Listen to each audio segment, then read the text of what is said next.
হে আমিরুল মুমিনিন, এই ব্যক্তি আমাদের পিতাকে হত্যা করেছে। আমরা এর ন্যায় বিচার চাই।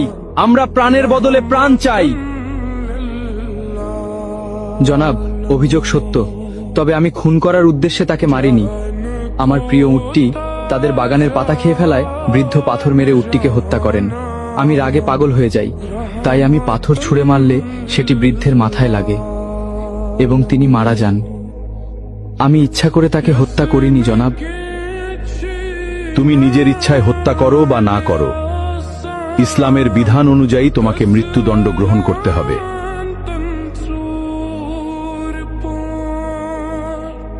আমিরুল মুমিনিন, যেহেতু ইসলামী বিধান অনুযায়ী আমাকে শাস্তি পেতেই হবে, সেহেতু আমি এটা মেনে নিচ্ছি। তবে আমাকে 3 দিন সময় দিন। আমার কাছে একটি এতিম বাচ্চার কিছু সম্পদ রাখা আছে। আমাকে গ্রামে গিয়ে সেই এতিম বাচ্চার আমানতটি বুঝিয়ে দিয়ে আসতে দিন, না হলে হাসরের মাঠে আমাকে খেয়ানতের দায়ে অপরাধী হতে হবে। দয়া করে আমার এই আর্জিটা রাখুন জনাব।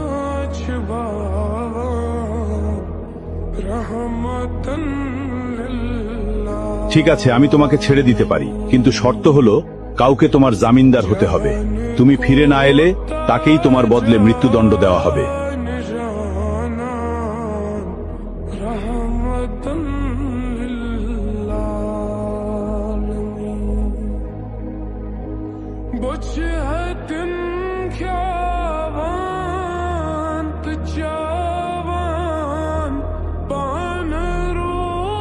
হে আমিরুল মুমিনিন, আমি ওর জামিনদার হব।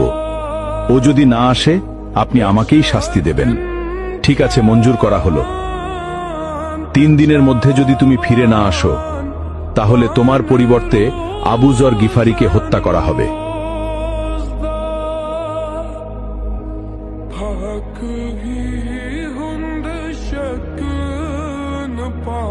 ভাবতেই অবাক লাগছে, সম্পূর্ণ অচেনা একজন মানুষের জন্য আবু যরনের মতো এমন মহান সাহাবী নিজের জীবন বিপদে ফেলে দিলেন।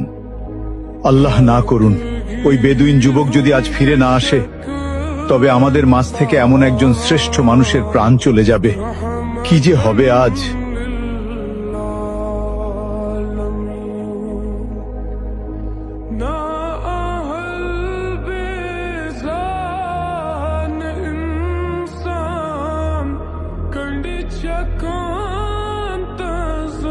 ওই লোকটা যেহেতু 3 দিনের মধ্যে আসতে পারেনি, সেহেতু আবু যর গিফারিকেই তার পরিবর্তে হত্যার আদেশ দেওয়া হলো।